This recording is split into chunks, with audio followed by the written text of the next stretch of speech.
د نن په زرګونو کاله مخکې د ځمکه په دې کې موجود د ټول مخلوقات د مهلک طوفان سره مخامخ شوي وو. د طوفان د خبره ناشنا ځکه ده چې د دنیا په مختلفو حصو کې څومره انسانان آباد دي، د دې په مختلف قسمه ثقافتونو، قومونو او تهذیبونو والا خلکو په خپل کتابونو کې د طوفان تذکره کړې ده او دا ټول تذکرې چې راجمه کې د دې یو قصه جوړیږي او د اشاره کوي طوفان د نوح علیه السلام د زمانې ته. پر دې لپاره بیا ډیر ناشنا خبره ده چې د ډیر ساينسي ثبوتونه مشته دي چې دغه نه په ماضي کې د یو غټ طوفان وجود معلومیږي چې په دې شوي زمانه کې زموږ د ځمکه د یو طوفان سره مخامخ شوی و. لیکن دلته سوال دا دی چې د نوح علیه السلام په زمانه کې د طوفان ولې راغلی و؟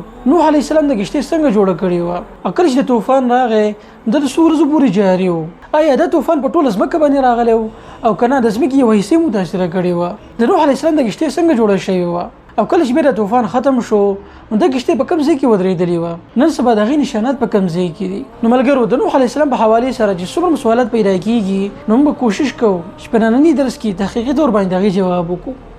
نو راځئ زموږ سره.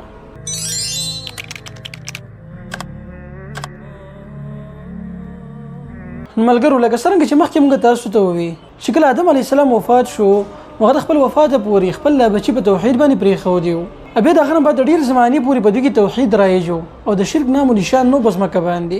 وخت په وخت باندې به دې خلکو ته الله سبحانه وتعالی پیغمبران رالېږل او دوی ته به یې نیکۍ طرف ته دعوت ورکوو. لیکن کله چې په دې پیغمبرانو کې ادریس علیه السلام راغی او هغه وفات شو د هغه د وفات نه بعد دا سلسله ختمه شوه. د یوې زمانې پورې د پیغمبرانو راتګ بند شو. په دې دوران کې د ادریس علیه السلام نه وروسته 15 کسان پاتې شوي وو د هغه شاګردان چې هغوی ته ود، سواع، یغوث، یعوق او نصر ویلی کېږي. دا نیکان خلک وو، دوی به نیکۍ دعوت ورکوو دې خلکو ته او د دغه زمانې د خلکو هم د دوی سره ډېر مینه او محبت و. نو کله چې د 15 واړه کسان وفات شو دا وروسته خلک په دوی پسې ډېر زیات خفه وو. د دوی قبر له به ورتلل، هلته به یې جړاګانې کولې او قسمه خفګان اظهار به یې کوو په دوی پسې. نو په دغه ټایم کې شیطان د دې موقع نه فایده واخیسته، د دوی خواله راغی او دوی له یو مشوره ورکړه. او مشوره دا وه چې تاسو راځئ قبرونو ته ناست یې او داسې خفه یې تاسو غواړئ نه چې دا کسان زه تاسو له را ژوندي کړمه. دوی به ورته ووایي چې ولې نه داسې وکړه؟ شیطان به ولګېد د دغه کسانو هغه شکل به خپل ځان ته بدل کړو. د دغه کسانو په شکل کې به دوی ته راغی. په دې طریقې سره به شیطان د دوی هغه جذبات سیوا کول. نو شیطان به دې خلکو له مشوره ورکړه چې تاسو په سره کور دې قبرونو ته راځئ او دلته به جاړئ. د دې نه ښه خبره دا ده چې تاسو دغه نیکانو خلکو مجسمې جوړې کړئ، ځان یې په کورونو کې کېږدئ، هلته به تاسو یو قسم برکت د هغې نه میلاویږي. تاسو چې کله دغه مجسمو ته ګورئ د الله یره په زړه کې ستاسو راځي، په عبادت طرف ته به ستاسو شوق پیدا کېږي. و دغه خلک په دوکه کې راغی او دغه شنکار یې وکړو. د دې کسانو مجسمې جوړې کړې او خپل کورونو کې کېښودې. نو دغه شان دي خلکو به دې تعظیم کوو. بیا وروسته دې خلکو اولادونه راغلل، هغوی هم دغه بوتانو ته د عزت په نظر باندې کتل. وروسته چې بیا کله ډېره زمانه تېره شوه نو شیطان دې خلکو ته راغی، دوی ته یې وویل چې دغه مجسمې کوم چې ستاسو په دې کورونو کې پرتې دي ستاسو پلار او نیکه به د دې عبادت کوو، د دې بندګي به یې کوله، نو تاسو هم د دې بندګي شروع کړئ. بل و شیطان به داسې چل کوو چې دغه بوتانو په دې خوا کې داسې ناشنا کارونه به یې کول چې د خلک به حیرانول. او بالاخره د دوی ذهنونو ته دا سوچ ور واچو چې د بوتان څه اختیار لري او ستاسو حاجتونه پوره کولی شي. دغه خلک راولګېدل، د دې بوتانو بندګي شروع کړه، د دوی حاجتونه غوښتل شروع کړه. او په دې طریقې سره د آدم علیه السلام په بچو کې ډېر خلک شرک طرف ته ور واوښتو. په ځمکه کې په اولني ځل باندې د شرک تیارې خورې شوې، د بوتانو بندګي شروع شوه. کله چې په دغه زمانه کې موحدین خلک ډېر کم شو او د شرک په ځمکه کې ډېر سیوا شو، نو الله سبحانه وتعالی خو انسان پیدا کړی د خپل بندګۍ دپاره دی. هر کله چې هغه د بوتانو بندګي شروع کړه نو الله سبحانه وتعالی دې خلکو ته پیغمبر راولېږو، نوح علیه السلام. چونکې په دغه زمانه کې به د خلکو عمرونه ډېر سیوا و. دې وجې نه وایي نوح علیه السلام د ادریس علیه السلام په زمانه کې پیدا شوی و. بعضې خلک وایي چې دې ته نبوت د 50 کالو په عمر کې میلاو شوی و، او بعضې خلک وایي چې نه د 300 کالو په عمر کې نوح علیه السلام ته نبوت میلاو شوی دی، او بعضې وایي چې 400 کاله. خو بهرحال نوح علیه السلام ته الله سبحانه وتعالی نبوت ورکو او دا ولنی رسول راولېږو دغه مشرکانو ته. نو نوح علیه السلام د آدم علیه السلام په بچو کې ولنی رسول دی چې د مقابله راغلی و د مشرکینو سره. هغوی له توحید طرف ته دعوت ورکړی، مختلف قسمه طریقې اختیار کړي وي نوح علیه السلام چې د خلک پوهه کړي، دوی توحید طرف ته راوغواړي او د شرک نه قلار کړي. لیکن په ځای د دې باندې چې دې خلکو د نوح علیه السلام خبره منلې وې، دا ډېر سخت دي له خلکو. دوی د نوح علیه السلام مقابله شروع کړه او هغوی د سخت تکلیفونو سره مخامخ کو. نوح علیه السلام د خلکو له دعوت ورکو او د دې د لاسه چې څومره کېدله نوح علیه السلام له تکلیف رسو. نوح علیه السلام د خلکو ته د 9.5 کاله پورې دعوت وکړو. 9.5 کاله ډیره اوږده زمانه ده. دا خلک بوډاګان شو، د دې نور نسل پکې رالوی شو، هغه نوجوانان شو. نوح علیه السلام د خلکو ته دعوت کوو او دا امید به ساتو چې اگر چې خلک زما خبره نه مني لیکن د دې په اولادو کې به څوک داسې پیدا شي چې هغه موحدین او زما خبره به مني. لیکن افسوس دا و چې دا خلک په کفر کې سخو، لیکن د دې اولاد چې بکله رالوی شو نو هغه خپل مور پلار نوم ډیر سخو په کفر کې. وای دي خلکو به ډیر زده عینات کو د نوح علیه السلام سره تر دې چې وای کله د دې بچي به خپل بلوغ ته راورسېدو نو دوی به د لاس نه ونی او نوح علیه السلام خاله به راوستو او د طرف ته به اشاره وکړه خپل بچی ته به وي چې بچي د دې سړي نه ځان ساته دا ګمراه دی. نو د نوح علیه السلام په نفرت کې به دوی د خپل اولاد رالویو. نو نوح علیه السلام د خلکو ته د 9.5 کال پورې دعوت وکړو او په دې دومره اوږدې زمانه کې صرف د 80 پورې کسانو ایمان راوړو. وای کله چې نوح علیه السلام د خلکو د ایمان راوړلو نه امید شو نو هغه خیری وکړي او دا وی چې الله پس مکه باندې یو کورن د کافرو لپاره پرې نه دی. د خپل کافر خلک دي او کوم خلک چې دین پیدا کیږي نو هغه فاجر دي، دوی زما دعوت نه مني، توحید نه مني. د نوح علیه السلام د خیری په قران کریم کې الله سبحانه وتعالی خو تفصیل سره نقل کړی دي او دغه خیرونه معلومیږي چې خلکو د نوح علیه السلام څومره تنګ کړو، د څومره تکلیف ور کړو. نو بل اخر الله سبحانه وتعالی امر کو نوح علیه السلام ته شته وکشته جوړه کړه. په روایتو کې راځي وای نوح علیه السلام سونی نه هلي کړي ابي چې کله باغ باندې سل کال تیر شو دغه ونی پرې کړي او دغه نه د کشته په جوړولو باندې کار شروع وکړو. وای کله چې نوح علیه السلام د کشته د جوړولو امر وشو نو خپل د قوم پرې خولو دوی ته دعوت او تبلیغ بند کو د دوی نه لري زیته لاړو او هلته د کشته په جوړولو باندې کار شروع وکړو. وای دا قوم د نوح علیه السلام خاله براغه خندا به پوری کول او دا به ورته وی چې نوح مخکې خو ته دعوت کو خلکو ته او اوس نه انګر جوړ شو مخکې به ځان ته نبی وي او سینګری. نو نوح علیه السلام د خلکو ته وی چې ورځ برازي موږ به تاسو پر دې خندا کوو لکه څنګه چې تاسو موږ خندا کوئ. د نوح علیه السلام د کشته د جسامت په لحاظ سره ډیره غټه و، د دریو چتونو ته تقسیم و. اولنی چت کې انسانانو او دویم چت کې عام زناورو او بدریم چت کې مرغۍ وي. نوح علیه السلام د کشته کې غټ غټ میخول استعمال شوی او غټ غټ تختې په دې کې لګولې شوی وي او د دې دوه تذکر الله سبحانه وتعالی په قران کریم کې کړی ده. نو کله چې کشته جوړه شو نو الله سبحانه وتعالی امر کو نوح علیه السلام ته چې تخبر متابعین د ځان سره کا او کشته د سواره شي او په دنیا کې څومره زناور مخلوقات دي نو بری کې د هر یو نه یو جوړه د ځان سره کا په کشته کې.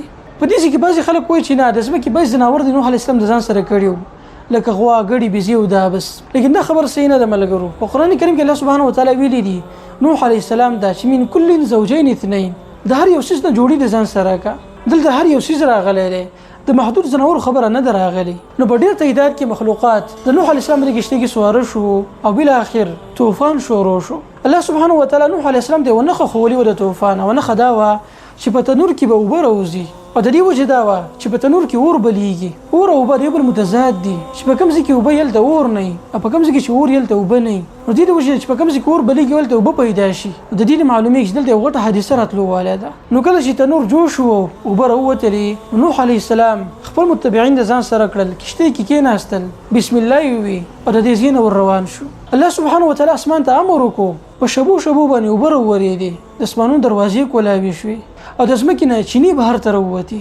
ډېر په لږ وخت کې ځمکه په اوبو کې راپټه شوه، کشته په اوبو کې اوچته شوه او په دې کې سفر شروع کړو. وایي کله چې اوبه زیاتېدلې نو په دې دوران کې نوح علیه السلام کوشش کوي چې خپل بچی پیدا کړي. کنعان وایي د نوح علیه السلام بچی و او د خپل کفر پټو. وایي دغه زمانې پورې نوح علیه السلام د پته نه وه چې زما د زوی کافر دی. وایي کله چې د اوبه را شروع شوې نو په دغه ټایم کې نوح علیه السلام خپل بچی ولیدو چې شیر ته ولاړو کشته نه راخته. و نوح علیه السلام د आवाज کو چې بچیا کشته ته راوخیږه. و دې زوی ورته وی چې زه بر غرته وخیږم د دې وبونه بزن محفوظ کم. نو نوح علیه السلام د پته و چې دا کم طوفان را روان دی په دې کې څوک نشي بچ کېدل. نوح علیه السلام خپل بچی ته بار وصیت وکړو چې زم سره ملګری شه، لیکن زوی نه ملګری کېدو. دې بل سره خبرې کولې او په دې دوران کې وغټه چپه راغله او د نوح علیه السلام د زوی خپل ځان سره ډوب کو. نو نوح علیه السلام خو یو طرف ته خوشاله و چې خپل قوم د ظلم نه بچ شو، لیکن بل طرف ته بجله کې یو زخم هم پاتې شو چې دغه زوی بری دریاب کې ډوب شو. او د ځمکې او د اسمانونو د اوبو راجمع شوې. ډېر یو غټ طوفان راغی تر دې چې غرونه د طوفان د ځان سره پټ کړل.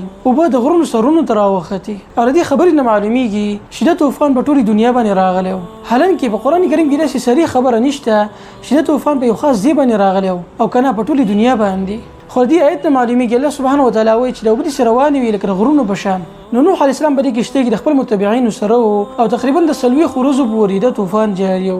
د ځمکې نه اوبه په ډېر مقدار کې راوتلې او د اسمان نه په شبو شبو بارانونه کېدل. 40 ورځې بعد د نوح علیه السلام د کښتۍ راغله او د جودي په غر باندې ودرېده. نوح علیه السلام د دې ځای نه راکوز شو، خپل بچي د ځان سره کړو او په دغه ځای کې دوی خپل نوی ژوند شروع کړو. د جودي د غر په کوم ځای کې دی؟ نو بلې خبر کې ډېری رایې دي د خلکو. د 1959 خبره ده په ترکیه کې څه کسانو په هوا کې فضايي تور باندې سفر کوو او په دغه دوران کې دوی په ځمکه باندې د کښتۍ یو نشان ولیدو.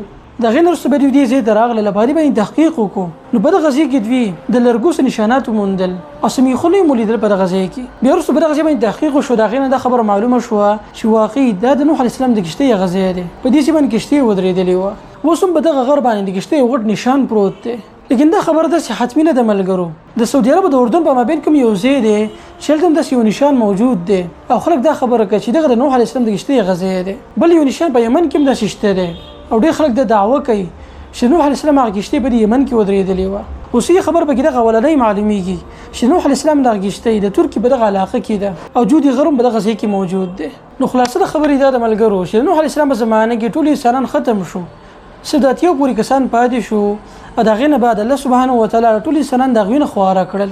نو بعضې خلک وایي چې د دې طوفان نه بعد نوح علیه السلام د 500 کالو پورې ژوندی و او د هغې نه بعد بیا وفات شو. د نوح علیه السلام د زامن حام، سم او یافیس د دنیا په مختلفو حصو کې خواره شو او د دوی نه مختلف قسم انسانان وجود ته راغلل. نو ملګرو د نوح علیه السلام په زمانه کې یو طوفان راغلی و. دا خبره حتمي ده، بلکې نه سبب په انسانانو کې د 200 نه زیات داسې ثقافتونه موجود دي چې په هغې کې د طوفان تذکره راغلې ده.